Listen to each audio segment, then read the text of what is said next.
할렐루야. 20세기의 최고의 극작가인 오스카 와일드의 단편에 보면 그날 이후라는 제목의 작품이 있습니다. 물론 이 작가가 지어낸 이야기지만 인간이 얼마나 하나님의 은혜를 쉽게 잊어버리고 사는지를 생각해 볼 만한 이야기입니다.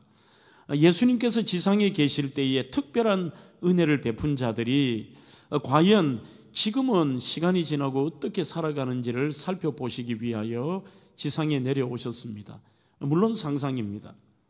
이렇게 내려오셨는데 제일 먼저 나면서 안진뱅이 된 자를 일으키셔서 이제 걷게 하시고 정상으로 삼아 주셨는데 막상 와보니까 이 안진뱅이가 완전히 술 주정꾼의 폐인이 되었고 손발을 덜덜 떨면서 지냅니다. 너가 도대체 어떻게 해서 이 지경이 되었느냐? 그렇게 물어보니 이렇게 말합니다. 제가 안진뱅이 때는 구걸하면서 살 수가 있었고 얻어먹을 수가 있었는데 오히려 정상이 돼서 걷게 되니까 구걸해서 얻어먹을 수가 없습니다. 마음에 맞는 직장도 없고 이것저것 방황하다가 원망하다가 이렇게 되었다라고 얘기합니다. 예수님께서 갈릴리를 향해 가시는데 이번에는 한 불량자가 피투성이가 되어서 또 다른 불량자와 싸우고 있습니다. 이 사람이 누구냐 하면은 진흙을 발라서 예수님께서 눈을 뜨게 한 바로 그 소경이었습니다. 야, 너는 도대체 그렇게 절망의 소경으로 있다 눈을 뜨게 되었는데 왜 이렇게 불량자로 살아? 그러자 이렇게 얘기합니다. 눈을 뜨고 보니까 세상에 돌아가는 꼴이 차마 눈 뜨고 볼 수 없습니다. 정말 이 세상이 어떻게 이 모양 이 꼴이냐 생각하니까 화가 나가지고 화풀이를 하다가 내가 이렇게 됐습니다라고 얘기합니다. 여러분, 모두가 감사와 은혜를 잊어버리고 사는 자의 그 모습을 적나라하게 드러내는 정말 감사할 것이 산더미처럼 많고 일평생 감사해야 되지만 감사하지 못하는 그러한 잘못된 그리스도인의 자화상이 아닐까 이런 생각을 해보죠. 하지만 본문은 시편 103편 2절에서 이렇게 말씀합니다. 내 영혼아. 그 영혼이라는 말은 우리의 입술로가 아니라 진짜 내 마음속에 그 간절함과 진실성 있는 여호와를 송축하며 그의 모든 은택을 잊지 말지어다. 이렇게 말씀합니다. 여기서 여러분들 은택이라는 이 단어는 좀 특이한 단어입니다. 히브리어 게물이라는 단어는 보상, 공적, 행위라는 뜻도 있습니다만 바네스라는 분은 이 은택에 대한 해석을 이렇게 합니다. 은택은 여호와 하나님이 나에게 베푸신 모든 자비로운 사역을 이야기할 때 쓰는 단어가 게물이다. 우리는 잊어버리고 살지만 숨쉬고 살아가는 것으로부터 내가 태어나 이 땅에 살아 지금까지 온 것과 지금 여러분들이 여기 앉으셔서 하나님께 예배를 드리는 하나님의 자녀가 된 모든 것들, 이 하나님이 다른 사람이 아닌 나에게 베푸신 모든 사역을 말할 때 은택이라고 이야기를 합니다. 그 은택을 잊지 말라고 하는데 이 잊지 말라는 동사 샤카흐라는 말은 단순히 우리 속에서 이 기억이 막 떠나가는 이것을 말하는 게 아니라 이렇게 말합니다. 하나님의 선하심과 베푸신 놀라운 은혜, 오늘 설교의 제목처럼 이 Amazing Grace, 하나님의 그 놀라운 은혜를 의도적으로 무시하는 말을 지칭할 때 하는 말이 바로 샤카흐라는 거예요. 좀 더 쉽게 설명을 해보겠습니다. 하나님이 나에게 베푸신 은혜는 산과 같이 바다같이 온 우주같이 넓고 크신데도 우리는 그 자체를 기억조차 하지 않는 겁니다. 더 나아가서 감사하지 않을 뿐만 아니라 심지어 하나님의 주시는 모든 것들을 당연한 것으로 받아들이고 심지어 어떤 상황에 보호를 하셔도 그 하나님의 은택을 거부하면서 우연이야. 더 심각한 경우는 재수라고 이야기를 하면서 하나님의 은혜를 거부하는 인생들이 참 많습니다. 여러분, 우리의 신앙이 뿌리라면 감사는 거기에 맺혀지는 열매와 같습니다. 그 사람의 감사의 크기와 내용을 보면 그 사람의 믿음의 수준을 알 수가 있습니다. 아, 저 사람은 신앙생활이 수십 년 했어? 야, 저 사람은 참 거룩하게 보여? 저 사람은 중직을 맡았어? 심지어 저 사람은 목사야? 이게 그분의 믿음의 수준이 아닙니다. 삶의 실생활 속에서 그분이 얼마나 많은 이 감사의 열매를 맺느냐가 그 사람의 결국은 신앙의 수준이 되는 것입니다. 에베소서 5장 20절에도 범사에 우리 주 예수 그리스도의 이름으로 항상 아버지 하나님께 감사하며 항상 하나님의 은혜를 잊지 않고 산다는 것. 저는 그 영어의 단어 중에 overflowing이라는 단어가 신앙에 이게 접목을 하면 참 좋습니다. 이게 넘친다는 거지요. 또 다른 말로는 지나치다는 뜻도 됩니다. 잔에 물이 있는데 그게 가득 찼는데도 계속 부어서 넘치는 거죠. 좀 지나칠 정도로. 강물이 뚝방이 있습니다만 이게 홍수가 나서 완전히 거기에서 넘쳐버리는, 이것을 우리가 소위 말하는 감사함을 항상 하는 것이고 넘치게 하는 것입니다. 존 맥스웰은 이렇게 말합니다. 가장 행복한 사람은 감사하는 사람입니다. 가장 불행한 사람은 원망과 불평 속에서 사는 사람입니다. 그리고 가장 멋진 노인은 감사함을 넘치게 하는 노인입니다. 남들이 보기에 이렇습니다. 아니, 저 할아버지는 좀 지나친 것 같아, 감사하는 게. 아니, 저 할머니는 좀 과하게 감사를 해. 이게 정상이라는 겁니다. 그렇게 말을 하지만 그 인생이 하나님 보시기에 사람들에게도 가장 멋진 노인이라, 이렇게 존 맥스웰은 정의를 하죠. 참 저희들은 대명교회 설립 109주년 기념주일과 또한 이 한 해의 추수감사주일을 보내고 있습니다. 보통 전 세계에서 추수감사주일은 11월 셋째 주일을 드립니다. 그렇지만 저희 교회는 지금으로부터 109년 전 대명교회가 바로 첫 설립 예배를 드렸던 날이 11월 첫째 주일이고, 또 그날 하나님께 우리는 정말 우리 교회적으로도 감사하면서 이 한 해에 하나님 앞에 지켜주시고 은혜 베푸신 그 하나님의 은혜를 생각하며 추수감사주일을 연이어서 지내는 게 아니라 같은 날 첫째 주일에 지내는 것입니다. 우리는 이날 하나님께 드리며 지나간 시간, 이 한 해를 돌아보며 참 하나님의 그 놀라운 은혜를 감사하고 그 고백을 하는 이런 중요한 날입니다. 우리를 살려주시고 우리에게 자비를 베푸시고 그리고 본문의 말씀처럼 우리의 소원을 만족케 하신 그 하나님 앞에 감사하다. 오늘 그래서 말씀에 의지해서 우리 교회 설립에 대한 것을 한 번 더 생각해 보며 감사하고, 이 본문에서 말하는 내 개인적인 하나님께 베푸신 은혜에 대한 내용을 함께 여러분들과 나누고자 하는 것입니다. 첫 번째로 이 교회 설립 주간을 맞이하며 대명교회 설립, 또 여기까지 인도하신 하나님의 은혜에 우리는 감사해야 됩니다. 대명교회가 설립된 1915년, 그 당시에 1910년대는 정말 조선, 이 대한민국의 암흑기라고 할 수 있는 일제치하였습니다. 우리나라는 1905년에 을사늑약이 있었고 1910년 8월 22일에 강제적으로 한일 합방이 되어서 진짜 미래를 알 수 없는 절망의 시간을 보내고 있었습니다. 그런데 여러분, 하나님은 오히려 그 절망의 시간에 더욱더 주의 백성들과 그 선택한 백성들을 사랑하십니다. 그래서 한국의 이 선교 역사를 보면 우리가 1800년대 말부터 선교사님들이 이 조선에 들어왔습니다만 가장 많이 선교사들이 들어왔던 때가 바로 일제치하 속에서도 제일 힘들었던 때에 정말 많은 선교사들이 미국에서, 캐나다에서, 호주에서, 러시아에서, 영국에서, 세계 각국에서 이름 없이 빛도 없이 이 땅에 절망의 동토의 땅, 흑암의 이 극동의 조선에 와서 오늘 이 땅에 복음을 전하고 우리에게 새로운 희망을 주었던 것입니다. 바로 저희 교회 역사는 바로 이때 시작이 됩니다. 우리가 1915년 설립 예배를 드렸습니다만 저희 교회의 성도들은 바로 건물이 아니라 성도가 교회니까 그런 의미에서는 우리 교회 15년의 역사보다도 4년에서 5년 정도 올라가는 게 맞습니다.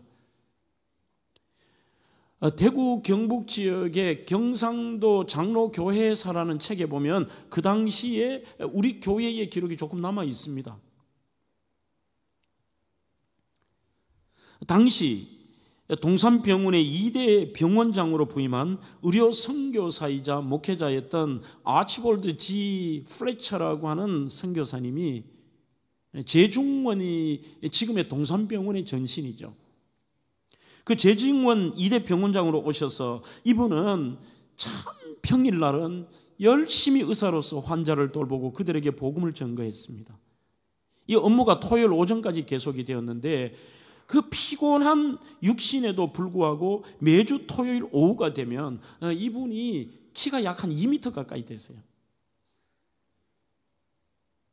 그러면서 육신의 그 피곤함에도 불구하고 자신의 그 왕진 가방에다가 연고와 많은 의료 약품을 가지고 무료 진료 그리고 약품을 배부하는데 당시에 보니까 이 염증 하나가 생기고 고름이 생기는 거기에는 연고만 잘 발라도 나을 수 있는데 이 조치를 하지 못해서 팔을 자르고 심각한 육신의 생명까지 잃어버리는 경우를 보게 되는 거죠.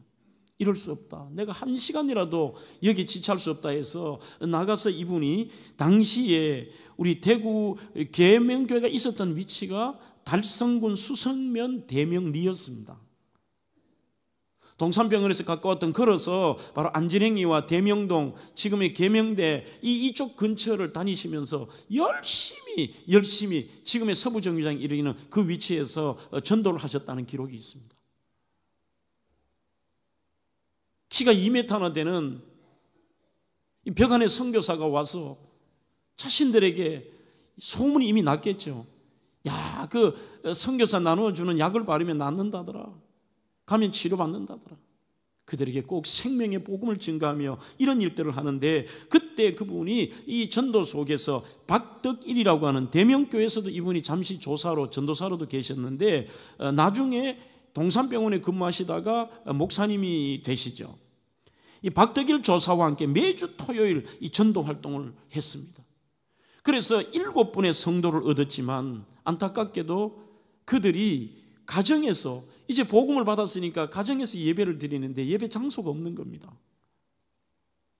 같이 기도를 합니다. 무려 4년에서 5년 이상 교인들의 집에서 예배를 드렸다고 합니다. 그렇게 기록이 되고 있고 아마 제 추정으로는 최초의 집사였던 최보감 씨의 집일 가능성이 있지 않느냐 하는데 어쨌든 가정에서 예배를 드리는 안타까운 소식을 듣고 그 플래처 원장이 다시 재중원 동산병원으로 돌아가서 거기에 근무하던 몇 안 되는 의사분들과 간호사들에게 기도를 부탁합니다. 그리고 거기에 전도회가 구성이 되어 있습니다. 이 전도회 예배 때도 지금 대명리 근처에서 복음을 받아들인 이분들이 예배 드릴 처소가 없습니다. 그렇게 해서 이들이 헌금을 합니다. 그 헌금이 80원, 당시 화폐에 80원이었는데 바로 그 7분의 성도 중에 한 사람이 최보감 성도의 초가 한 동을 80원에 매입을 합니다. 8칸의 초가집을 매입을 하고 교회를 정식으로 설립을 하고 1915년 11월 첫 주에 역사적인 이 플래처와 또 박덕일 조사와 성도 6명이 모여서 감사 예배를 첫 설립 예배를 드리고 그리고 설립자는 플래처로 하고 최초의 이제 당회장으로서는 브루엔 선교사님이 맡으면서 우리 대명교회가 첫 설립이 되어서 오늘 109년에 이르게 되었습니다. 시간이 지나서 최보감 씨를 그의 집을 팔았던 최보감 씨가 최초의 집사가 되고 1918년 1월에 배석주 전도사님, 당시엔 조사라고 부릅니다. 이분이 대명교회 최초의 목회자로 부임을 했습니다. 1920년에 김도현 씨가 영수로 선출이 되었고 1921년에 우리 대명교회가 다음 세대 교육을 위하여서 숭도학교를 설립을 합니다. 그리고 시간이 지나 1922년에 첫 부흥회를 하고 1932년에 우리 대명교회가 처음으로 교회가 정상적인 조직이 되었습니다. 목회자인 전도사가 있고 교역자와 장로님의 역할을 하는 영수가 있었고 집사를 임명합니다. 여전도회를 조직하고 이때에 4분의 집사님을 세웁니다. 그 집사님 중에 여러분들의 이해를 제가 돕기 위해서요. 그 집사님 중에 한 분이 서대암 집사님입니다. 나중에 저희 교회 장로님이셨는데 그 서대암 집사님이 저희 교회 장은환 장로님, 전무중 장로님 2분의 원로 장로님의 외할아버지가 되시는 겁니다. 이렇게 우리 교회가 1938년까지 지속적으로 교회가 안정적으로 부흥을 하고 38년 11월에 정상용 장로님이 최초로 장로로 취임을 하며 당의 조직이 됩니다.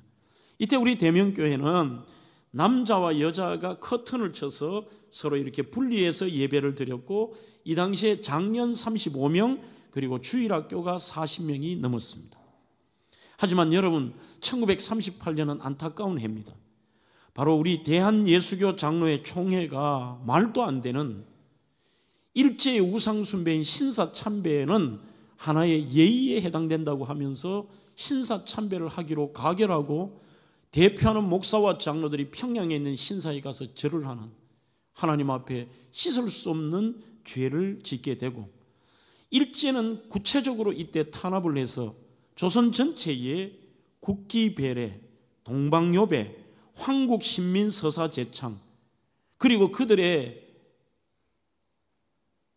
황국신민으로서 황제와 그들의 조상과 전범들, 전쟁의 전범들을 그곳에 위패를 모셨다 하고 거기에 영혼을 모신다고 거기에 절을 시키는 이런 종교행위의 우상행위를 시켰습니다. 그리고 교회들마다 엄청나게 핍박하며 오늘 공출이라는 의미로 너희들이 이 위대한 일에 동참하라고 동이나 쇳덩어리라는 것은 다 뺏어갑니다. 쌀을 뺏어갑니다. 그때에 우리 대명교회도 가슴 아픈 사연입니다만 한 번밖에 없었던 정상용 장로님이 사전에 끌려가서 고문을 당했다라는 기록도 우리 교회의 기록이 아니라 다른 곳에 조금 있습니다. 얼마나 심하게 고문을 당했는지 좀 정신이 조금은 온전치 못하셨던 것 같아요. 그리고 또 하나의 측면은 이것은 추정입니다만 이 교인들에 대한 핍박으로 이게 올 것이다 해서 교회에 우리 교회의 그 종을 자진해서 리어커에 싣고 경찰서에 갖다 주고 뭐 이런 아픈 기억도 있습니다만 이것보다는 참 대명교회가 자랑스러운 우리 신앙의 선배들의 역사에 하나님께 감사할 수밖에 없고 그 신앙의 유산들을 여전히 우리 대명교회가 이어가야 된다고 생각합니다. 당시에 국기 배례와 동방요배로 인하여서 이것들이 교회 안에서 그렇게 할 수가 없으니까 너희들이 교회 안에 학생들을 강의하는 강의실로 교회를 대여해라고 지시를 합니다. 그래서 일부러 학교가 아니라 강당식으로 아이들을 이 교회 안에 해놔놓고 교인들도 참석시키고 황국 시민으로서의 교육을 합니다. 교육을 하면서 일어나서 휘장을 걸어놓고 동방요배를 그쪽을 향해서 바로 일본 천황이 있는 곳을 향해 절을 하게 만들고 종교 행위를 하고 그것을 걸어놓죠, 휘장. 그러나 대명교회 성도들은 끝까지 이 동방요배를 반대했다는 기록이 있습니다. 심지어 어떤 고난과 핍박에도 굴하지 않고 신앙의 절개를 지키겠다고 각오를 하면서 이 교회 안에 걸려있는 휘장을 띄워버립니다. 이것 때문에 1939년부터 엄청난 핍박을 받다가 그래도 끝까지 대명교회가 신앙의 지조를 지키고 이 동방요배를 하지 않고 휘장도 걸지 않고 이런 일들을 하니까 1943년부터 45년에 일본 정부에 의해서 대한민국의 이 바로 종교의 자유가 말살 정도가 아니라 우리 대명교회 당회를 45년까지 그들이 망할 때까지 폐쇄를 시켜버렸습니다. 여러분들 좀 멋지지 않아요? 참 하나님께 감사할 내용입니다.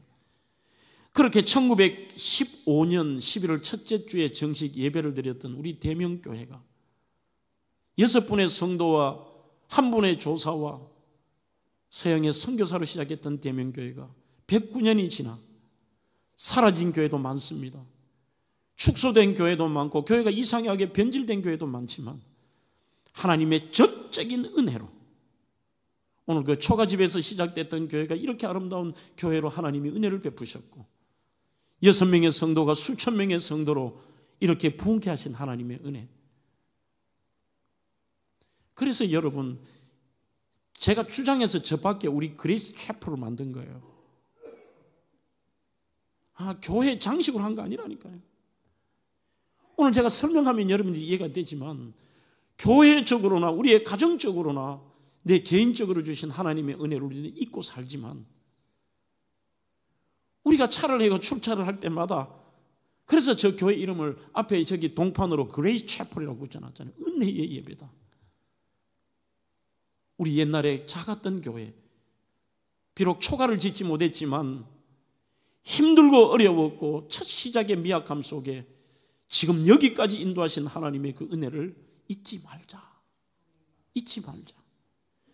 그리고 그 척박했던 초가집에서 두 번째 건축했던 그 교회에서 양철집에서 교회 안에서 끝까지 그 신앙의 지조를 지켰던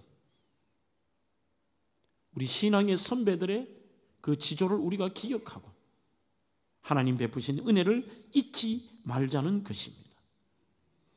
그게 두 번째로 우리는 이 추수감사주의를 지킬 때마다 하나님이 베푸신 우리의 가정과 나 자신에게 베푸신 그 은혜를 절대로 잊어서는 안 됩니다. 제가 대명교회 부임하고 19년 동안 이제 내년 20년 동안 얼마나 많이 감사주의를 보내었습니까? 설교만 해도 근 40회 가까이 감사주의를 지키면서 저의 첫 번째 대지는 아니 이거는 대지의 문제가 아니라 우리가 영원히 우리가 죽어서도 하나님 앞에 섰을 때도 가장 큰 감격이 어떻게 나 같은 죄인이 하나님의 자녀가 되었나. 지난주 수요일 어린이 예배 때도요 좀 제가 아이들에게 교리를 가르치면서도 제가 뭉클하더라고요. 이 아이들에게 너희들이 만세전부터 너희들이 선택한 게 아니라 하나님이 너희들을 선택했기 때문에 그런데 우리는 그 이유를 몰라요. 어떻게 나 같은 죄인이 문제 있는 나를 하나님이 나를 지명하여 불러서 그래서 이 구원은 흔들리지가 않습니다. 뭐 내가 구원받았나? 아닙니다. 나 같은 죄인이 용서받고 구원의 자녀가 되고 주님의 피값으로 내가 하나님의 자녀가 되었다는 거 이거 뭐예요? 그런데 성경은 그게 여러분들 하나님께서 추첨을 하시거나 하나님이 랜덤으로 하신 게 아니라 하나님의 기쁘신 뜻대로 저와 여러분들을 선택하셨다는 것. 우리가 제3과 구속의 은혜를 생각하면 본문 3절에도 저가 내 모든 죄악을 사하시며 저가 너의 생명을 파멸해서 구속하시고라고 말씀하고 있습니다. 나 같은 죄인이 본문 4절에 파멸이라는 히브리어 샤트라는 단어는 구약에서 23번이 나오는데 이게 굉장히 심각한 단어입니다. 죽음, 무덤, 구덩이, 함정, 지옥 이런 다양한 말로도 번역이 됩니다. 하나님이 죽음에서 우리를 살려주셨고 우리를 구덩이에서 건져주셨고 우리를 지옥에서 살려주셨고 죽음과 지옥의 형벌에서 구원하여 영생과 천국을 주신 하나님의 은혜, 하나님의 자녀, 성령이 내주하며 여러분들 가장 무서운 것이 일생 짓누르는 것이 죄입니다. 죄의 무게로 지옥에 빠질 인생, 예수 믿어 예수의 십자가의 보혈로 정결함을 얻고 이 죄의 짐을 벗고 영원한 하늘나라 백성 하나님의 자녀가 되고 부활의 그 축복을 누리고 영생한다는 것. 이게 여러분 말로 설명이 돼요. 그게 가슴에 와닿을 때마다 우리는 눈물로 오늘 설교의 제목처럼 Amazing Grace, 놀라운 은혜.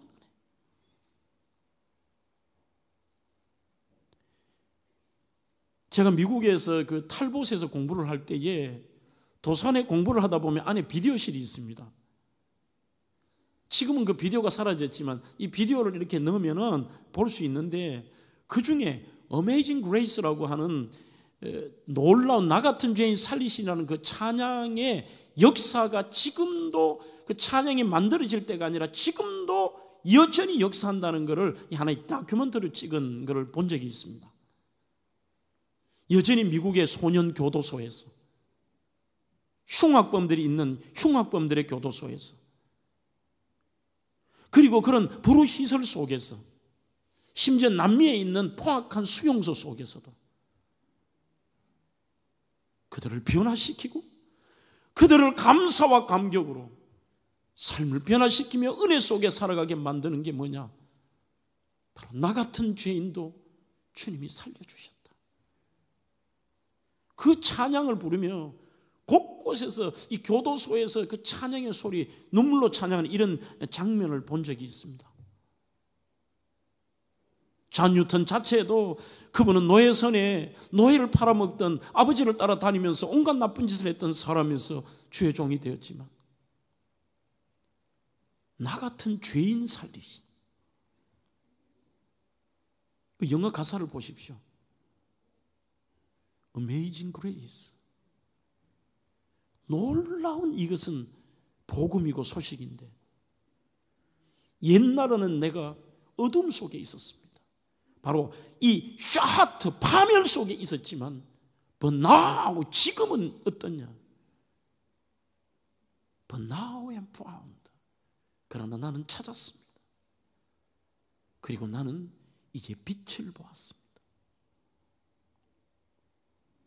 로마서 8장 1절로 2절에도 그러므로 이제 그리스도 예수 안에 있는 자에게는 결코 정죄함이 없나니 이는 그리스도 예수 안에 있는 생명의 성령의 법이 죄와 사망의 법에서 너를 해방하였습니다. 그렇게 말씀합니다. 우리가 많이 부르는 찬양, 정말 많이 작사한 페니 제인 크로스비라는 분이 계시죠. 이분은 1820년 미국 뉴욕에서 태어나셨습니다. 생후 6주 때에 눈병 치료를 하는데 가짜 의사에게 맡겼다가 각막이 손상되고 평생 앞을 볼 수가 없었습니다. 어릴 때는 분노와 저주, 원망과 불평으로 가득 살았습니다. 그런데 참 신실한 영적인 외할머니를 통해 예수님을 진짜 만납니다. 그리고 그때 이후로 그의 고백에 보면 한 번도 평생 불평한 적이 없다고 합니다. 늘 감사.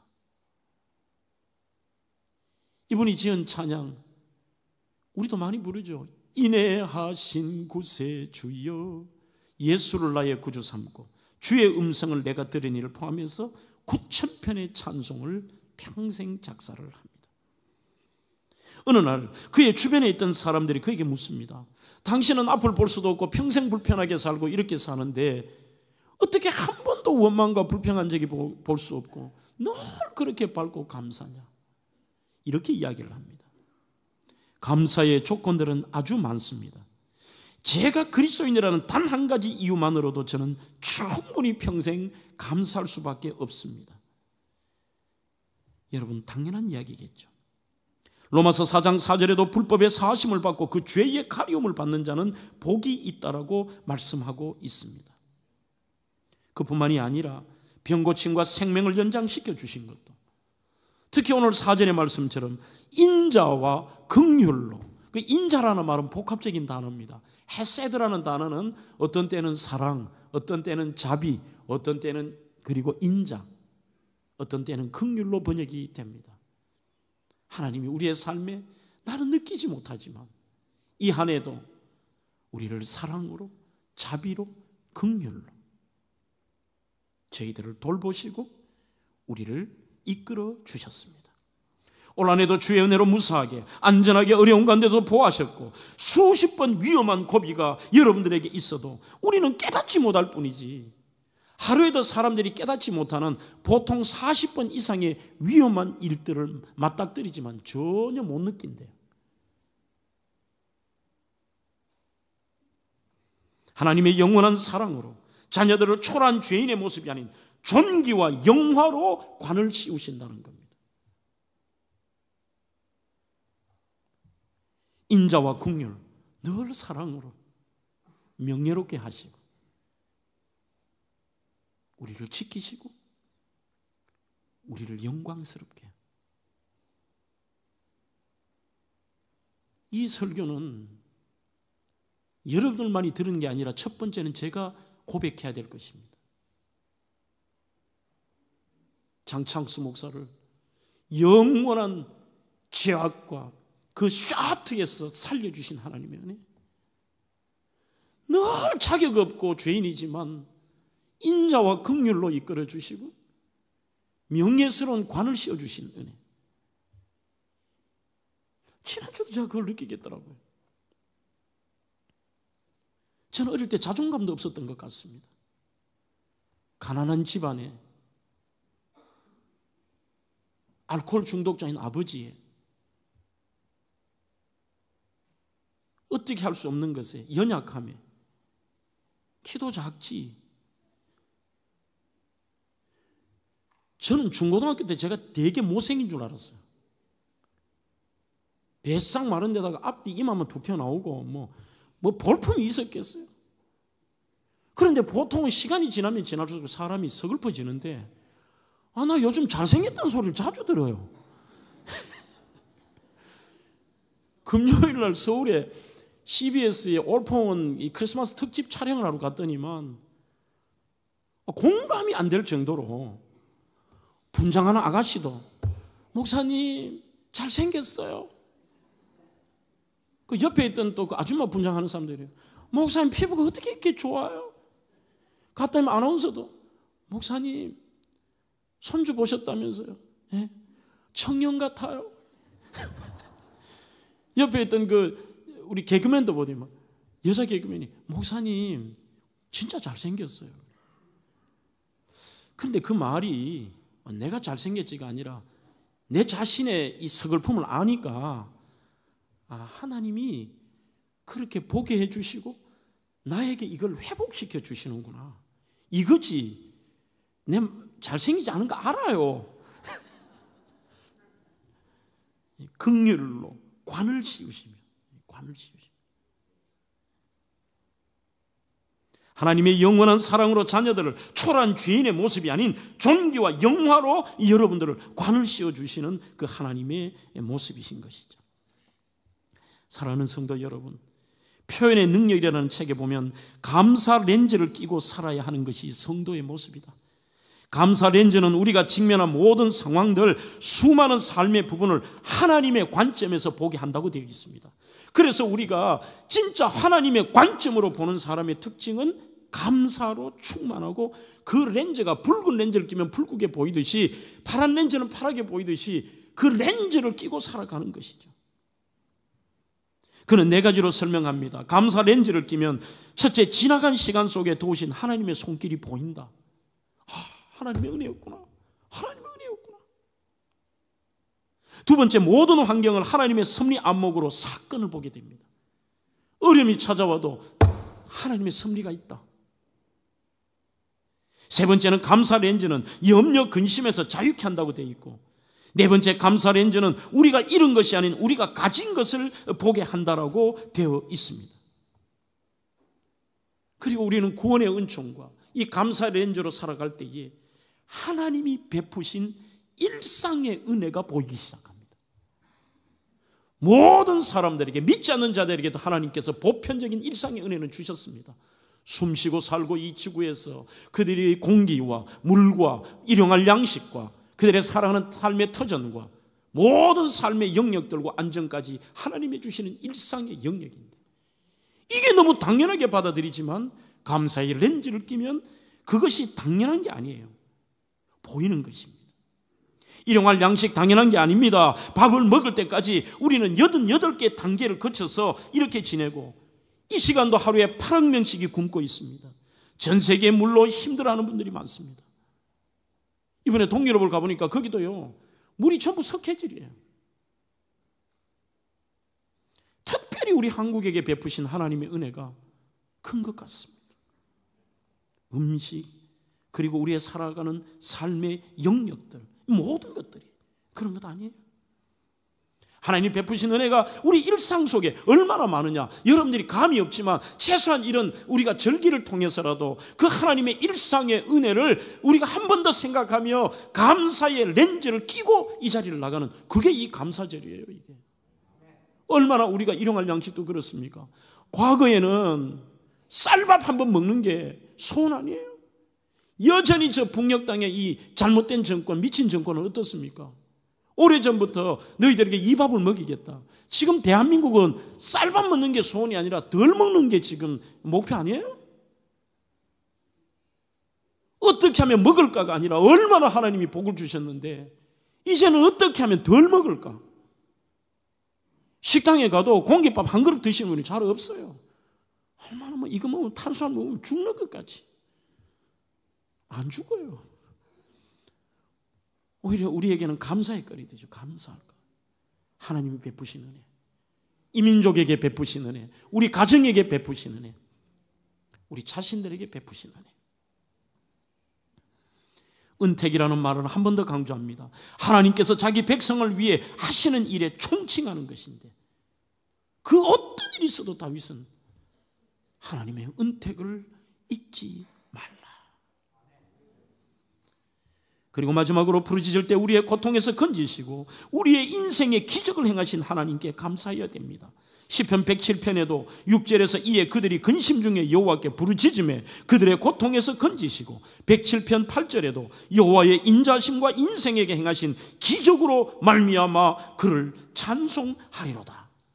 오늘 본문 9절에도 그가 사모하는 영혼에게 만족을 주시며 줄인 영혼에게 좋은 것으로 채워 주심이로다. 그렇게 말씀합니다. 우리가 기도할 수 있는 은총. 그리고 그때마다 나는 느끼지 못하고 그 때를 내가 정해서 문제지 하나님의 때가 될 때 반드시 좋은 것으로 주시는 하나님의 은혜.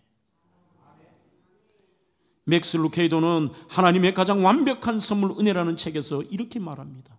은혜 없이는 하루도 살 수 없다. 아니요, 1분 1초도 살 수 없다. 이 맥스 루케이도가 자기가 경험한 것을 고백한 거예요. 정말 건강했다고 생각했는데 이 부정맥이 약을 아무리 투자해도 심장 박동이 정상으로 돌아오지는 않습니다. 그래서 의사에게 갔더니만 전극도자 절제술을 권유하기도 하고 그러면서 그 병원에서 이 맥스 루케이도가 머리에 망치를 맞은 것처럼 깨달은 게 있습니다. 뭐냐? 우리가 이 일상의 은혜를 모르고 지내는데 우리는 이 심장이 뛰는 것이 당연하게 생각하지만 1분 1초도 하나님의 은혜가 아니라면 살아갈 수 없는 게 인생이구나. 그래서 그는 이렇게 씁니다. 당신이 불가능하다고 여기며 할 수 없는 것을 그리스도는 너끈히 하실 수 있다. 그분은 타락한 당신을 은혜로운 삶으로 적극 인도하신다. 은혜는 주님이 전부이다. 그분이 살아계시기에 은혜가 살아있고 그분이 일하시기에 은혜가 일하고 그분이 중요하시기에 은혜가 중요하다. 사실 우리는 은혜를 찾을 수 없다. 그 다음 말씀이 제 신비에 새겨집니다. 은혜가 우리를 찾는다. 우리는 하나님의 은혜로 살아가고 구원받았다. 내가 하나님의 은혜를 구하는 게 아니라 그 주님의 은혜가 우리를 찾아오신 것입니다. Amazing grace. Amazing grace. Amazing grace.